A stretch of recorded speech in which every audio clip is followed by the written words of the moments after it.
Welcome back everybody. This is part 2 of my planetary interaction tutorial. In this video I will be explaining what you need to know about the extraction control unit. First, when I place an extraction control unit, you're going to notice right off the bat that there is a sphere around it. The sphere tells you how far away you can place an extraction control head. That is actually what draws minerals off the planet. So wherever you plant your extraction control unit, you want to make sure that it's in a good area that absorbs the most minerals you can in the largest area you can. Basically, you want to get the most bang for your buck, and I think where I have it right now is good. So I'm going to go ahead and place it here. Cement. Let me bring up the survey deposit menu. Here we go. When you do this, the first thing that happens is your scan disappears. That's okay, because you can bring it right back up, selecting one of the materials listed. And there's the scan. Now let's go ahead and place some extraction control heads. I think 2 would be good to start off with. Let's just do this. And let's fool around with where we place it. Now, I told you about that sphere. We'll call it the sphere of influence, for lack of a better term, but let me go ahead and bring it all the way to the edge of it. Let's see, there we go. I cannot place this extraction head anywhere beyond the sphere, but what I can do is fool around with the size of area that this extraction control head can actually extract minerals. So let me put this one here and show you what I mean. The extraction area size is, you can increase it on this little bar here, and when you increase it, the extraction control head will actually increase in size as well. So if you've noticed, I now have this extraction head pulling minerals outside that sphere of influence. But the downside of this is the cost is the time. See, when you set a program, the size of the area of the extraction head correlates with the length of the program. So this particular program lasts for 14 days. Now, for some people that might be fine. They don't really care about their PI. They just log in every once in a while.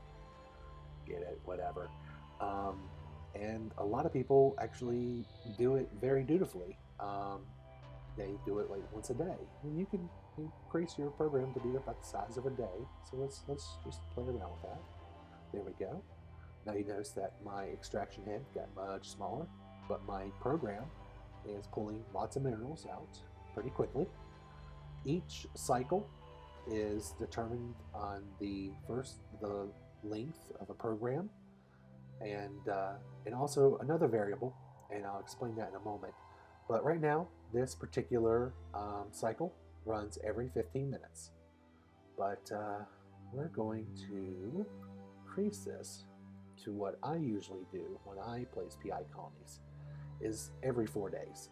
Now, I don't actually log in every 4 days to pull my materials out, but I usually do it about once every 3 days. But I leave it 4 days just in case something happens. I don't want my colony to be doing absolutely nothing. So just in case I get delayed or whatever, I can, always come back, and at least I've gotten some more materials. But when I was talking earlier about how cycles are determined on program start and one more variable, the variable is the difference between certain time frames. And it's best for me just to show you. Right now, my program start to finish is 4 days and 2 hours. But look what happens if I set it to 4 days, 3 hours. All right, now I get a brand new set of variables pulling extraction unit. But look at 4 days, 4 hours. Notice the difference in my cycles now. My cycles are now 2 hours apiece.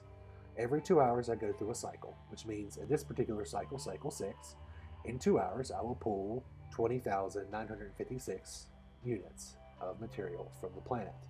But if I decrease this to 4 days and 3 hours, Each of my cycles are now only an hour apiece. And in this 1 hour, I'm going to pull 8,400.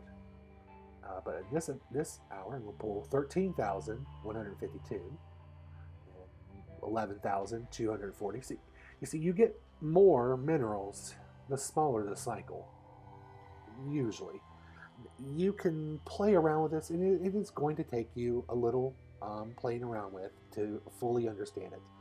But you want to just keep in mind that whenever you increase or decrease your extraction area size, your program also increases or decreases, and so does the cycles that each of your extraction heads pull materials off the planet.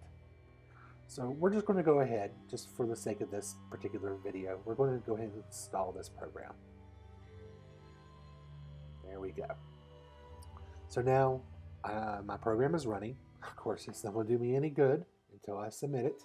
Gotta remember to submit it. It's a pain in the ass, but